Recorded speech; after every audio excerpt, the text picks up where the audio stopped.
Bonjour à tous, c'est Top Boy, très heureux de vous retrouver pour cette cinquième semaine déjà, ça passe vite, du fameux challenge Road to 100K. Nous sommes aujourd'hui le lundi 17 mars 2025, il est 13h30 où je me trouve, midi 30 heure de Paris. Nous sommes donc en pleine market protraction aux États-Unis. Cette semaine, rapidement, mesdames, messieurs, je vous présente ce qu'on va faire. On va retourner sur du trading ICT avec les fameux fair value gap, hein, les fameux trous de liquidité. D'ailleurs, vous êtes devant le graphique du Nasdaq là en une minute. On va essayer de, on abandonne Ishimoku qu'on avait fait la semaine dernière, mais par contre, on va combiner le trading ICT avec les fair value gap et la fameuse technique des stop loss intelligents. Voilà, parce que ça, c'est quelque chose que je vais faire beaucoup, beaucoup sur la chaîne. Je pense que c'est crucial pour avoir une stratégie gagnante. C'est pas compliqué d'élaborer des stratégies, peu importe les indicateurs que vous utilisez, Ishimoku, bande de Bollinger, RSI, MACD, ce que vous voulez. C'est pas compliqué de déterminer des points d'entrée, des points de sortie, d'accord, de savoir quand le marché va se retourner, enfin, en tout cas, a le plus de probabilité de se retourner. Mais par contre, le placement des stops, c'est quelque chose de crucial dans la profitabilité de votre système de trading. Cette semaine, j'ai envie de me focuser un peu plus sur le M5, d'accord? Je vais pas m'interdire à rentrer sur du M1 évidemment, hein, mais sur du M1, il y a quand même beaucoup de bruit, et cetera. Donc en fait, l'objectif du M5, il est double, c'est déjà d'éliminer le bruit qu'on a sur du M1, d'avoir des signaux un peu plus j'allais dire de meilleure qualité sur du M5, en lissant le bruit qu'on a sur du M1. Et deuxièmement, en étant sur du M5, ça me permet aussi de placer moins de trades, ce qui me permet de condenser un petit peu plus ma semaine de trading et de vous proposer des vidéos un peu plus digestes et plus représentatives de ce que je fais sur ma semaine de trading. Quand je suis sur du M1, je place énormément de trades et c'est dur pour moi de condenser tout ça en une seule vidéo. Voilà, l'euro-dollar en M5, comme vous pouvez voir. Donc on est à la hausse, évidemment, comme j'ai dit, le dollar est en train de baisser aujourd'hui. Là, on a également une belle FVG, on est en M5, donc ça va prendre plus de temps, évidemment. J'ai une zone, j'aimerais bien rentrer entre les 61,8 et les 70,4 de Fibo, en plein milieu de la FVG. Donc ça me donne, pour le calcul du stop loss intelligent, mon point d'entrée est à 1,0888.8, moins l'ATR qui est de 3,6, on va arrondir à 4 pour être sûr, donc moins 4, moins 0,4, 10%, moins 0,4, 20%, moins 0,4, 30%. Ça me donne 1,08, 83,6. Hop, voilà. Donc j'ai un stop loss intelligent calculé ici. Donc maintenant, même chose, on va calculer la distance entre le point d'entrée et le stop loss intelligent. Ça me donne 5,2 pips. Donc pareil, là aussi, j'ai pas envie de risquer plus de, allez, maximum 2% de 13 200, ça fait 260, 260, 270 balles à peu près. J'ai pas envie de risquer plus de 150. Donc 150 divisé par 5,2, ça me donne 28. Évidemment, on va pas rentrer à 28. On va rentrer peut-être à 15. Comme ça, on est sûr d'être dans les ratios. Hop, ordre limite ici. Voilà, 10 le point, ça passe, c'est nickel. Et on va mettre le stop loss ici. Donc si je suis exécuté, je perds 52. On va attendre, il n'y a plus qu'à attendre. Les ordres limites sont placés. Ok, on a les données de vente au détail aux États-Unis qui sont ressorties bien plus faibles qu'attendues. Elles sont ressorties à 0,2%, elles étaient attendues à plus 0,6%. Donc ça, forcément, ça a un gros impact sur les marchés indices et les marchés forex. Là, on peut voir sur l'euro-dollar, on a une belle bougie M5 qui est partie un petit peu dans les deux sens. On est venu caresser mon prix d'entrée, comme vous pouvez le voir ici, là. Mais malheureusement, avec le spread, on est venu en prix mid, on n'est pas venu en prix ask, malheureusement, donc j'ai pas pu être exécuté. C'est une donnée qui est moins bonne qu'attendue pour les États-Unis, donc c'est censé être assez négatif pour le dollar américain. Or là, on a quand même une réaction, j'allais dire quand même plus neutre qu'autre chose, mais voilà, on a quand même une bougie rouge, quoi. Donc j'espère qu'on va venir aller chercher ce prix-là pour rebondir derrière. On va voir. L'euro-dollar, je suis vraiment à deux doigts de... Ah bah voilà, je viens de me faire exécuter sur l'euro-dollar. Ça y est, on y est. Je vais placer mon stop. Et là, on a le marché qui, pour l'instant, semble réagir autour de ce niveau. On va voir comment ça clôture. Mais alors là, en ce qui concerne les TP, bah écoutez, c'est très simple. J'en ai un là, TP numéro 1. Si on touche, je viendrai mettre la position ABE. D'accord? J'en ai un ici. les plus hauts. Et puis pour le TP final, on va faire un Fibo, une extension de Fibo. Donc on prend tout le mouvement haussier. Voilà. Et donc j'ai un TP final tout là-haut que je vais placer direct aussi. Voilà. Exactement. Donc décaissement progressif, encore une fois. Un tiers ici, un tiers ici, un tiers ici. Enfin, le trade part bien pour l'instant. Il y a une belle bougie de renversement là qui prend place. Pile sur mon prix d'entrée. Alors ça y est, on arrive vers le tout premier objectif là maintenant. Donc je me prépare à sortir un tiers de la position. Je vais sortir 6. Le point sur 20, je vais sortir 6. Voilà. Je les sors maintenant. C'est bon. Ça fait 48 balles de gain. Et maintenant, je vais remonter. Alors, je vais pas mettre le stop loss à break-even, mais je vais commencer à le remonter un peu gentiment. Voilà. Je vais le remonter par là. Comme ça, je perds que 30 balles et je suis toujours en gain sur la position, même si je me fais stopper. Une fois qu'on aura atteint le deuxième, je le remonterai à break-even, même plus qu'à break-even. Je pense. Je le remonterai au-dessus de la boîte. Voilà, on est toujours bien en l'air. Je pense que là, je vais mettre mon stop à break-even. Parce que là, si on retourne dans la boîte, ce serait quand même dangereux, je pense, pour la suite des événements. Et puis j'ai envie de protéger le trade. Voilà, je vais juste jeter des coups d'œil. Dès qu'on reviendra ici, je balancerai un autre tiers de la position et puis après, je laisserai courir jusqu'à là. Là, vous voyez, on est dans une belle illustration. Là, je suis sur le Nasdaq en 5 minutes. La FVG est là. On est au beau milieu de la FVG. Je vais pas prendre position tout de suite. On est en plein open. Et voilà, on est en plein FVG, quoi que ça pourrait. Si j'ai le temps, on va essayer d'y aller vite. On va essayer d'y aller vite. 19 668,3 moins 22 moins 2,2 moins 2,2 moins 2,2, ça fait 19 639. Voilà. On va acheter ici. On va acheter ici. On va mettre un stop loss là. Et pour l'instant, ça réagit bien. Pour l'instant, ça réagit bien. Mais vous voyez, c'est ce que je vous disais en introduction de cette vidéo. Le M5, ça vous lisse le bruit du M1 quand même. En résistance, je suis rentré à 2 le point sur le Nasdaq. Donc j'aimerais bien sortir. Et on va sortir une première fois là-haut. Et une deuxième fois, alors Fibo, on va sortir sur les 100% de Fibo là-haut. Voilà. Pour l'instant, ça part bien. On a réussi à choper un point bas. On dirait bien qu'on a réussi à choper un point bas pour l'instant. Voilà, ça continue de monter, ça continue de monter. On va bientôt sortir la moitié de la position. Et l'euro dollar qui repart à la hausse également. Donc ça aussi, c'est une très bonne nouvelle. On a déjà pris un tiers hein, de cette position. On va prendre le deuxième tiers là-haut, rappelez-vous. Allez, encore un peu. Les plus hauts, les derniers plus hauts. On est vraiment plus très loin. On a quelques points. Regardez, là, on est à 42. Moi, je veux sortir à 46. On est vraiment à 4-5 points. Allez, on sort la moitié de la position. 76 balles. J'ai sorti la moitié de la position. On va mettre le stop à break-even maintenant. Comme ça, on est couvert. Voilà.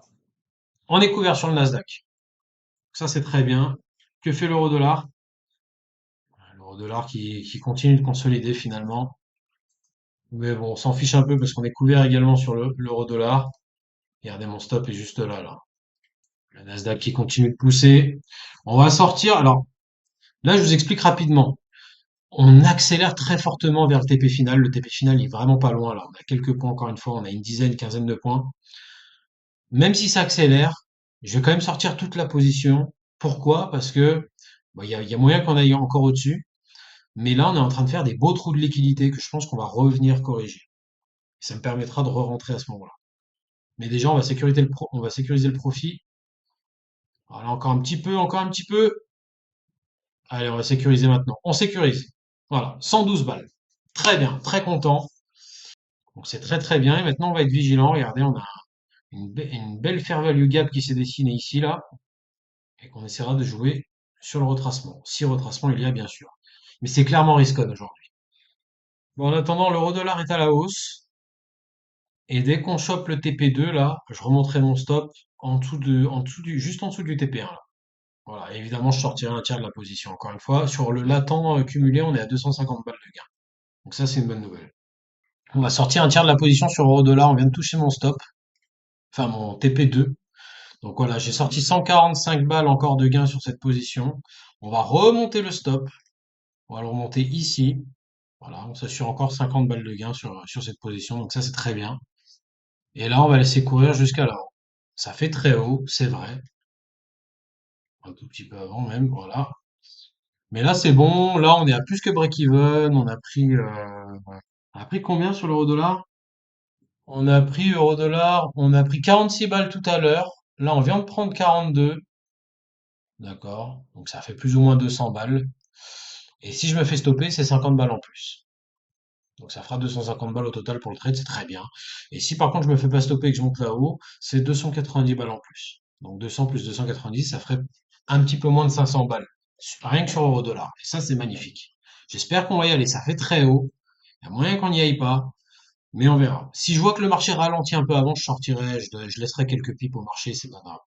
En attendant, sur euro-dollar, vous voyez, j'ai bien fait hein, d'avoir clôturé un deuxième tiers ici, parce que là, on a un rejet, le marché repart un peu à la baisse. Bon, de toute façon, j'ai déjà fait mon bif hein, sur l'euro-dollar. Évidemment, si je peux gagner plus, on va quand même pas s'en priver. Vous connaissez vous savez ce que c'est. Mais c'est un trade qui me fait plus peur parce que je peux plus perdre d'argent dessus. C'est pas grave, écoutez, je pense que je vais arrêter là maintenant. Je vais laisser ce trade courir, on risque plus d'argent de toute façon sur ce trade-là. Donc je vais le laisser courir, je vais sortir un peu des écrans, je vais aller faire un peu de sport, ça va faire du bien. Et puis je regarderai ce que ça donnait quand je reviendrai. Mon stop est placé en positif même, donc je suis content. Deuxième session de trading de la semaine, nous sommes sur la cinquième semaine du fameux challenge Road to 100K. Et nous sommes mercredi 19 mars 2025. Il est 3 heures, d'Athènes, 2 heures, heure de Paris. En pré-market, hein, sur les marchés américains. Et vous pouvez déjà voir que je suis déjà rentré en position sur l'euro-dollar. Ici, l'euro-dollar, nous sommes sur le graphique en M5 de l'euro-dollar. Il y a eu un drop ce matin qu'on est venu corriger dans l'après-midi. Une belle FVG ici. Et je suis rentré sur le milieu de cette EFVG, ça se passe plutôt bien pour l'instant, puisque on prend 270 pounds à peu près sur le trade. J'ai un premier objectif ici, d'accord, sur le bas de cette zone de consolidation, où je lâcherai la moitié de la position, et puis l'objectif final sur les derniers plus bas de la journée à 1,0882. Ok, on a atteint le premier objectif ici, donc je vais sortir la moitié de la position tout de suite.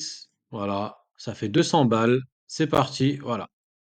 Et maintenant, je vais laisser le reste courir jusqu'à l'objectif final, ici. Voilà, tout ça avant le FOMC de ce soir, évidemment, donc ça fait plaisir. Pas beaucoup de trades aujourd'hui, juste celui-là, mais pour l'instant, ça se passe très bien. On va profiter pour mettre le stop à break-even également, histoire de couvrir. On va même le mettre ici, là, au-dessus du dernier overlap. On s'assure 50 balles de gain. Voilà, c'est bon. Bon les amis, petite update sur l'euro-dollar. Après avoir clôturé la moitié de la position ici, on s'est fait toucher le take profit sur ce niveau-là, comme vous pouvez le voir. Donc on a pris 325 balles en plus sur le trade. Et ça fait extrêmement plaisir puisque, regardez, je vais vous montrer. Ça nous a emmené le compte, donc j'ai plus de position ouverte, à 14 476 pounds. Magnifique. Je voulais finir à 14 500 cette semaine. Bah regardez, on y est déjà. On y est déjà et on est que mercredi. Je pense pas que je vais trader plus pour aujourd'hui. Bah, je suis resté pas mal de temps devant les écrans et pour être honnête avec vous, il s'est pas passé grand-chose à part ce mouvement sur l'euro-dollar là que j'ai réussi à choper. Il s'est pas passé énormément de choses. J'ai pas eu beaucoup de points d'entrée. Enfin, mon modèle m'a pas donné énormément de points d'entrée aujourd'hui. Je le savais. On est quelques heures avant la décision sur les taux du FOMC. Je m'attendais à pas beaucoup de directionnalité. Voilà, je pense qu'à mon avis, le creux enfin le creux, le clou de la semaine, ce sera ce soir. Je serai pas devant les écrans, ça fera un petit peu tard pour moi.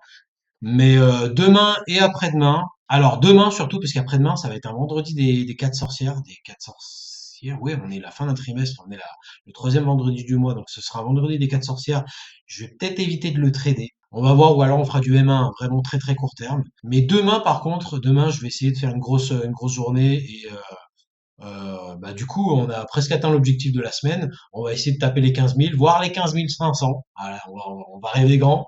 Euh, Ça serait bien qu'on tape les 15 000 là. Prochain objectif, ça serait bien. Donc voilà. Je pense que je vais arrêter. Je vais quand même monitorer un peu. Si je trouve un truc intéressant, j'enregistrerai. Sinon, on se retrouve demain pour une journée de folie. Alors je vais suivre sur le téléphone là. Je vais suivre un petit peu l'impact qu'aura la décision du FOMC sur les marchés ce soir. Encore que c'est pas la décision sur les taux, c'est surtout la conférence de presse, je pense, qui va ramener de la volate. Mais à mon avis, c'est demain qu'on va faire.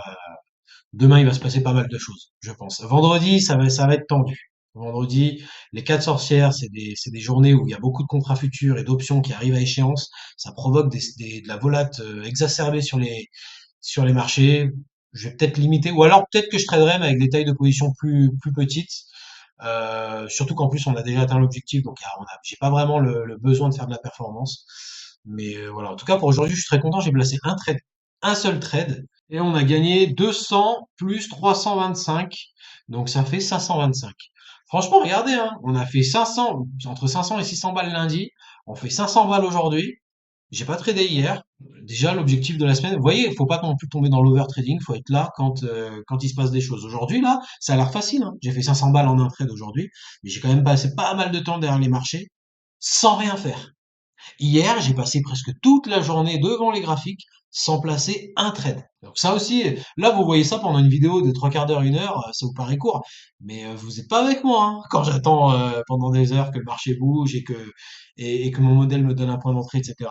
C'est ça, faut éviter l'overtrading, faut pas trader par ennui, faut pas trader par vengeance non plus. C'est comme ça que j'ai eu les plus grosses pertes dans ma vie. Donc voilà, faut juste essayer d'être là quand ça fait sens. Donc demain, je pense que ça fera sens et on sera là. Et je vais essayer de faire une grosse journée. Vendredi, par contre, on va limiter, soit je vais limiter mon temps, soit je vais limiter mes tailles de position. On verra.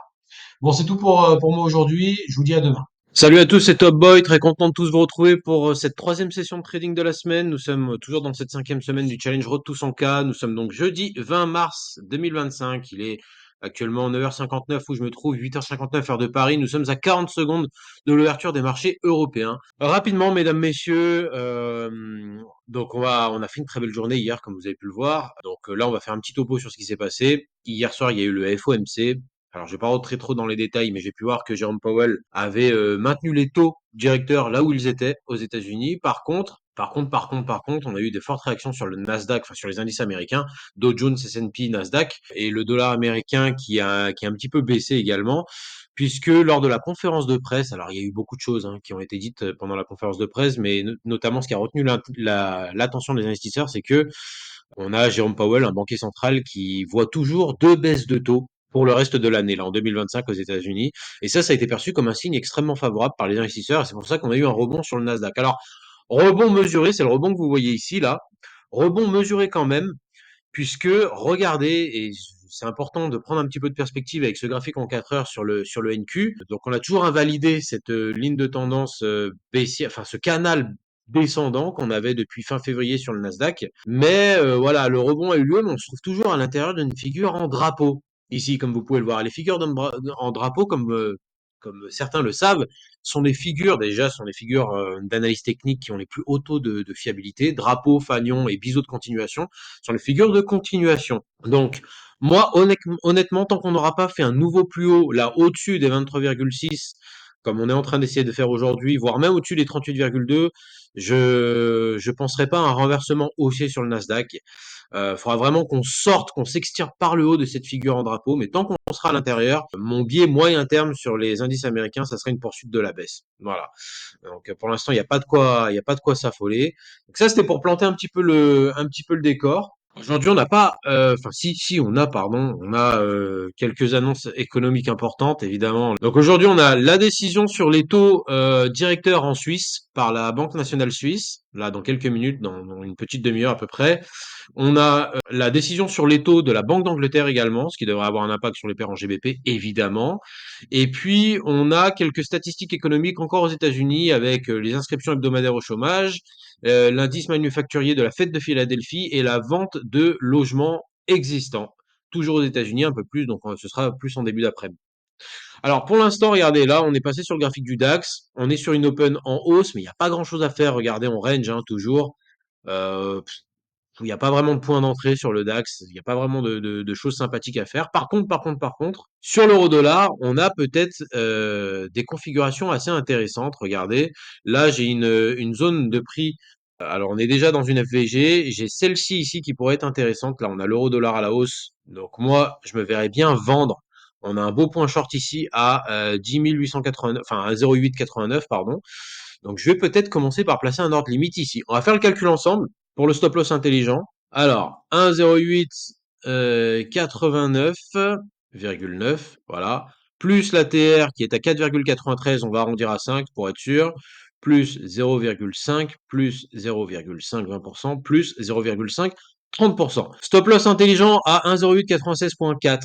Voilà, on va le noter tout de suite. On est en M5, hein, je précise, sur l'euro-dollar.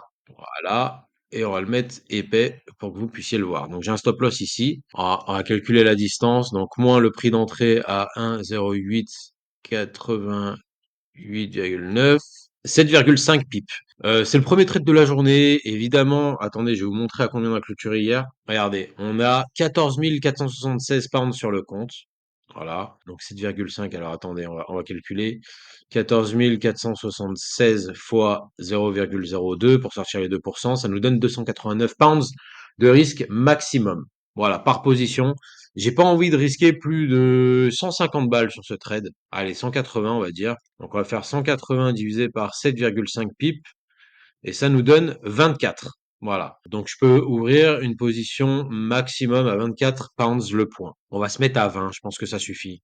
Hein. Pour le premier trade de la journée, j'ai pas envie d'abuser. Je mets un ordre limite ici et on va attendre d'être exécuté comme d'habitude. Vous connaissez le truc. Ce qu'on va faire, c'est que en attendant que je me fasse exécuter sur l'euro-dollar, j'espère que je vais me faire exécuter. Je vais quand même scanner le marché Forex. Il n'y a pas grand-chose à faire sur les indices aujourd'hui. Rapidement, avant de vous laisser, on va quand même faire une analyse intramarché. Aujourd'hui, on a le pétrole en légère hausse à plus 0,4, plus 0,45%. Donc ça, c'est bon pour acheter les indices. Le Bund est en hausse de plus 0,18%. Donc ça aussi, c'est bon pour acheter les indices, notamment européens. Et puis, concernant le Forex, on a l'euro en légère baisse, le yen japonais en forte hausse, hein, comme vous pouvez le voir, qui superforme toutes les autres majors. Et on a le dollar à la hausse également. Le dollar à la hausse. Mais en tout cas, pour acheter les indices européens, on est dans une bonne configuration puisqu'on a le Bund en hausse, le pétrole en hausse et l'euro en baisse. Donc ça, c'est vraiment risk on pour le coup. Mais pour être tout à fait honnête avec vous, je vais me remettre sur le graphique du DAX. Voilà, là, j'ai pas vraiment de point d'entrée. Là, en tout cas, sur le DAX, tous les niveaux sont traités. C'est assez volatile et pas très directionnel. Donc voilà, je préfère rester sur le Forex ce matin. Bon, l'euro-dollar qui ne m'a pas offert le retracement que je voulais. Il semblerait que le marché est décoté en ayant touché les 61,8. On a un unfinished business ici, donc j'aimerais bien qu'on y retourne. Mais bon, au pire des cas, c'est pas grave. On va essayer de trouver d'autres opportunités. L'euro-dollar semble rebondir ici sur les plus bas. Là, j'ai une nouvelle zone à très court terme qui s'est dessinée, donc on va peut-être essayer de jouer celle-là. On va la jouer avec un stop assez serré, je pense. Une taille de position petite parce qu'on peut toujours revenir là-haut. J'ai toujours mon ordre limite. Alors, ça nous donne 1,08 78,6 plus 5,6 plus 0,56 plus 0,56 plus 0,56. Un stop loss intelligent à 1,08 85,88. Stop loss intelligent ici. Donc cette fois-ci, on va le placer à peut-être 10. Voilà, 10. Donc j'ai deux ordres limites. Un à 20 le point ici et un à 10 le point ici. Oh bah écoutez, décidément, l'euro-dollar a pas super envie de m'exécuter. Voilà, encore un retracement de 50% et le marché repart à la baisse. Bon bah écoutez, c'est pas ma journée. Mais bon, moi je perds pas d'argent. Bah les amis, je pense qu'on va abandonner l'euro-dollar. Regardez, le marché fait que de tomber. Et j'ai pas de point d'entrée. Bon, laissez tomber. Par contre, je vais vous montrer une technique de sélection des marchés sur le FX. En fait, c'est ce que je vous avais déjà dit hein, un peu plus tôt dans la vidéo. On va utiliser, pour essayer de se mettre sur des marchés directionnels, on va utiliser les outils quantitatifs que sont la matrice de corrélation et les graphiques de performance. Alors, je vous donne un nouvel exemple. Ici, j'ai une matrice de corrélation dans 15 minutes, ok? Et on s'aperçoit que j'ai une très forte décorrélation, donc une très forte corrélation négative, si vous préférez, entre le NZD et le yen, moins 95%. Ça, c'est très très cool. C'est-à-dire que la paire NZD yen est très directionnelle en ce moment. Ok?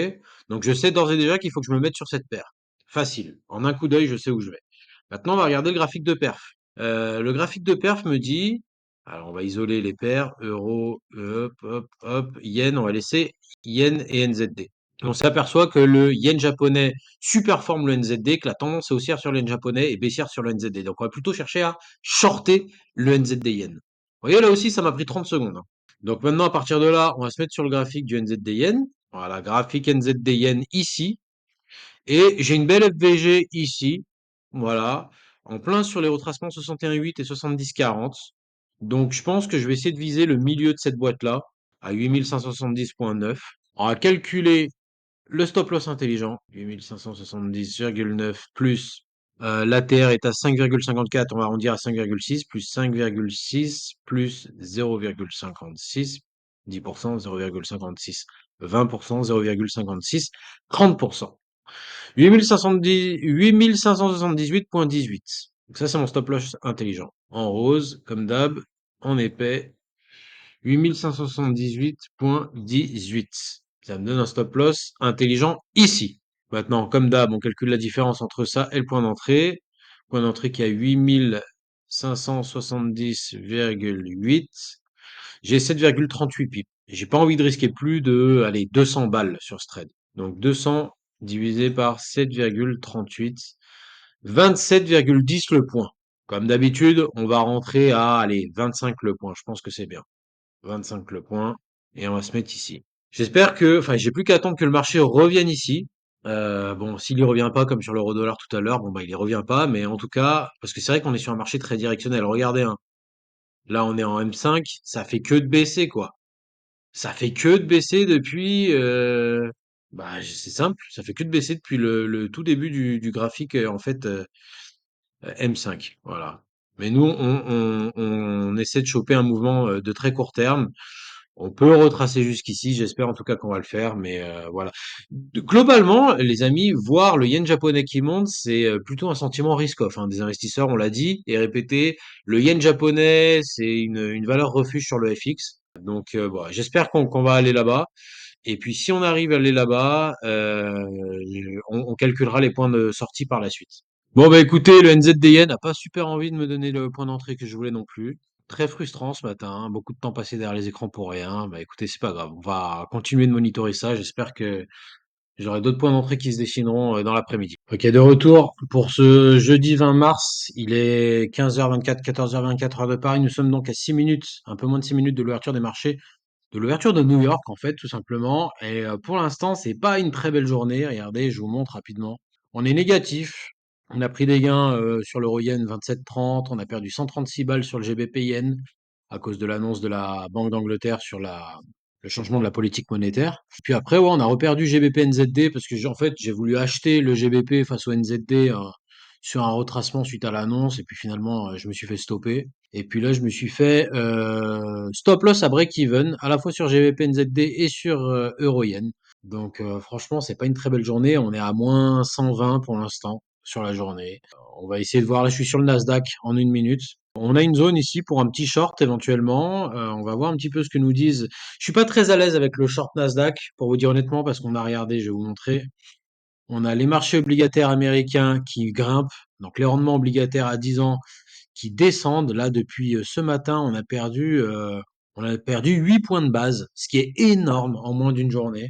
On a le dollar qui grimpe aussi aujourd'hui. Donc ça, c'est mauvais par contre pour les indices, du coup. Et puis on a le pétrole qui est légèrement négatif. J'ai regardé tout à l'heure. Ouais, on est quasi stable à moins 0,3% sur le pétrole. Donc c'est un décor vraiment mitigé. On ne sait pas vraiment s'il faut acheter, s'il faut vendre. Voilà, regardez, on est revenu. Donc ça, hier, ça c'est l'annonce de la Fed, du FOMC, qui, je le rappelle, était légèrement bullish pour les traders actions. Pourquoi? Puisque alors même si la Fed a gardé ses taux inchangés, Jérôme Powell a spécifié qu'il voyait toujours deux baisses de taux en 2025, donc dans les 9 prochains mois à venir maintenant. Simplement, donc on a eu une réaction bullish, range asiatique stable, et puis après, on a eu un drop pendant la session européenne ce matin. On est venu tout retracer. Et là, on était sur une petite tentative de rebond depuis midi. Malheureusement, tentative qui semble avorter puisqu'on repart à la baisse. Donc là, c'est très compliqué en fait, hein, surtout avec l'analyse intramarché. Vraiment, c'est dur pour moi de dégager des idées de trading. Donc, on va vraiment respecter la technique. Comme je vous l'ai dit, je suis quasiment à objectif sur la semaine. Regardez, je suis à 14 260. J'étais à 14 475, mais avec les pertes d'aujourd'hui, on est redescendu un petit peu. J'aurais bien aimé terminer la semaine à 14 500. Donc j'aimerais bien essayer de faire un ou deux bons trades cet après-midi pendant la session américaine. Mais je vais pas trop forcer. Si ça veut pas, ça veut pas. Surtout que j'ai eu quelques pertes ce matin déjà. J'aimerais vraiment éviter de trader demain, si je peux, puisque c'est un vendredi des 4 sorcières. Donc c'est le troisième vendredi du mois et en plus c'est le dernier mois du trimestre. Donc c'est, comme je l'ai dit hier, c'est là où on a beaucoup d'options et de contrats futurs qui arrivent à échéance, ce qui provoque des mouvements assez chaotiques, assez erratiques sur les marchés. J'ai envie d'éviter de me faire piéger par rapport à ça. Voilà, écoutez, 2 minutes avant l'open des marchés, on va se remettre à court terme. Là, alors pardon, j'ai dit que j'étais sur le Nasdaq, en fait je suis sur le SP 500. Je suis sur le SP 500, on va regarder ce que ça donne sur le Nasdaq. Ah, configuration assez similaire hein, sur le Nasdaq. Donc je crois qu'on va attendre un peu. Et sur le Dow Jones, c'est un peu pareil aussi. C'est bizarre. Enfin, les trois indices américains se suivent, hein, mais souvent on en a un qui fait complètement autre chose. D'ailleurs, c'est peut-être une vérité qu'on pourra retrouver à l'Open. On a souvent le SP 500 et le Nasdaq qui vont dans le même sens, et le Dow Jones qui va souvent dans un sens opposé ou qui met souvent du temps à attraper les deux autres. Donc écoutez, je pense qu'on va se focus sur le SP 500. Ça me paraît bien, je le sens bien, le SP 500 aujourd'hui. Bon, allez, plus qu'une minute avant l'Open. Allez, plus que 30 secondes, le marché est déjà en train de décaler à la baisse, hein. Et là, je suis en M1, donc voilà, ça y est. Ouverture des marchés, ça part à la baisse, clairement. J'ai un ordre limite ici à 30 le point. Ça, je perdrai entre 100 et 150 balles si jamais je suis touché. C'est pas grave, je suis prêt à les perdre. Ça y est, ça remonte, ça remonte. On va voir si on se fait exécuter. Ça y est, je viens de me faire exécuter. J'espère qu'on va pas toucher le stop direct. Ah, si, on va y aller, on va y aller, on va y aller. Ça y est, on y est, je sors. Moins 118. Ça commence bien. Ok, encore, on va se le refaire. 5600. On va rentrer à 30 le point. On va juste calculer un stop loss intelligent. Voilà, je viens de re-rentrer short à 5647,73. On va mettre le stop là-haut. Mais là, ça monte très fort, hein. Ça me fait un peu flipper ce qui se passe là. On a une ouverture en positif. Est-ce qu'on va se manger un deuxième stop? Si jamais on se mange un deuxième stop, va peut-être falloir penser à passer long. Ça sent pas très bon cette histoire. Ah non, ça sent pas bon du tout même. Ça y est, stoppé. Ok, c'est pas grave. Maintenant, on va attendre un retracement pour passer long. C'est vrai que quand on regarde bien la situation sur les marchés obligataires, elle plaide pour un retour de l'appétit pour le risque des investisseurs. On vient de se manger deux belles pertes, hein, 114 et 135. On va regarder ce que font les autres indices. Le Nasdaq est en l'air. Et le Dow Jones, regardez, c'est ce que je vous disais. Le Dow Jones qui est légèrement positif, mais on n'est pas, voilà, on est quasiment on est neutre hein, même hein, avec cette bougie-là, alors que le Nasdaq et le SP 500 sont vraiment en l'air. Ok, on a une belle zone maintenant sur le Nasdaq, toujours post-ouverture, ça fait 27 minutes maintenant que les marchés ont ouvert. On a la belle bougie d'impulsion ici. Le mouvement est en train de ralentir, d'accord? On a le dollar qui reste, attendez, bougez pas, qui baisse très légèrement depuis l'open. Donc ça, c'est plutôt pas mal pour acheter. On a les marchés obligataires qui remontent très légèrement, mais on reste quand même, enfin qui redescendent, pardon, très légèrement, mais on reste très positif sur la journée, donc ça c'est pas mal aussi. Et puis côté du pétrole, pas beaucoup d'évolution, on est toujours à moins 0,29%. Voilà. Donc là, on a un petit point d'achat qui peut être intéressant à traiter. Donc j'aimerais bien rentrer à 19 607,4. Moins l'ATR nous affiche une valeur de 32,38, on va arrondir à 32,5, donc moins 32,5, moins 3,25, moins 3,25, moins 3,25. Ça nous donne un stop loss intelligent à 19 565,15. Comme d'habitude, on va l'épaissir un petit peu et le mettre en rose pour bien le voir. Voilà. J'ai pas envie de risquer plus de 250 pounds sur ce trade. Donc 250 divisé par 42,2. Je dois avoir une position à 5,92 pounds le point maximum. Je vais arrondir à 5,5 pour être tranquille. 5,5. Voilà. Comme ça, on reste sous les ratios. Et je vais mettre mon ordre limite ici. J'espère qu'on va y retourner. Bon, il semblerait que le marché décide d'accélérer direct vers cette FVG qu'on a là. C'est pas le scénario que j'avais en tête, mais bon, bah, écoutez, c'est pas grave. Là, j'avoue que j'hésite je sais pas quoi faire. Je sais pas si je garde mon ordre limite valide, si je tente de shorter cette FVG là. Ça me dérange un peu de me mettre short sur le marché. Je me suis déjà cassé les dents deux fois là. Donc, franchement, j'hésite beaucoup, beaucoup. C'est un choix très cornélien là que j'ai à faire. Honnêtement, je sais qu'on est dans une FVG. On est quand même au-dessus du retracement de 79%. J'ai pas super envie de le trader ce mouvement-là. J'ai pas super envie de me mettre short. Ça fait que d'accélérer.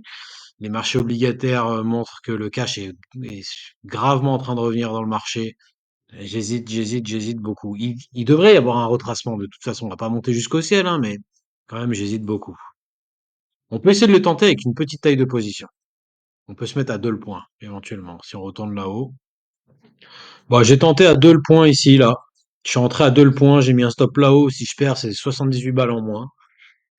J'aimerais bien viser la FVG qu'on a ici, là. Mais je pense que je sortirai la moitié déjà de la position ici sur les 50% de Fibo. On va voir, je suis vraiment pas serein avec cette position, mais on va voir. Bon, écoutez, ça part pas très bien. Cette histoire, je crois que je vais clôturer là aussi. Malheureusement, on n'est vraiment pas sur une bonne journée. Ça me frustre énormément. Ça me frustre énormément parce que là, regardez, on est tombé en dessous des 14 000. Donc une journée à moins 500, concrètement, si je clôture maintenant là. Et ça, c'est vraiment très très très dommage. Quoiqu'au point où j'en suis, on va laisser le stop loss faire son boulot. C'est pas bien grave, mais vraiment, je suis très frustré. Je suis très très frustré. J'ai vraiment mal géré là sur l'ouverture américaine. Voilà, le stop loss a été exécuté. Bon bah voilà, hein. Très mauvaise journée pour moi aujourd'hui, malheureusement. C'est pas grave. Je suis dégoûté. Je suis vraiment dégoûté. Mais bon, c'est aussi ça le trading. Voilà, j'avais pas fait de perte depuis un moment, j'avais pas fait une journée de perte depuis très longtemps. Et bah voilà, il suffisait que j'en parle pour que ça arrive. Franchement, je suis dégoûté là, c'est vraiment moi qui ai fait n'importe quoi parce que c'est pas la première fois que les marchés drop pendant la session européenne et que les Américains ravalent tout. Et en plus, c'était annoncé avec le comportement des marchés obligataires, j'aurais dû. Bon, dans le pire des cas, enfin, je pense pas que j'aurais fait beaucoup d'argent parce que comme vous le voyez là sur cette impulsion, on a 0 point d'entrée. On va se remettre en M1. On a vraiment 0 point d'entrée. On a des FVG, on a des trous de liquidité, mais on a 0 point d'entrée. Donc, je pense pas que j'aurais pu monter dans le train, mais au moins j'aurais dû ne pas m'exposer short. Ça, c'est mon erreur. Mais bon, écoutez, c'est pas grave. Ça me servira pour la prochaine fois.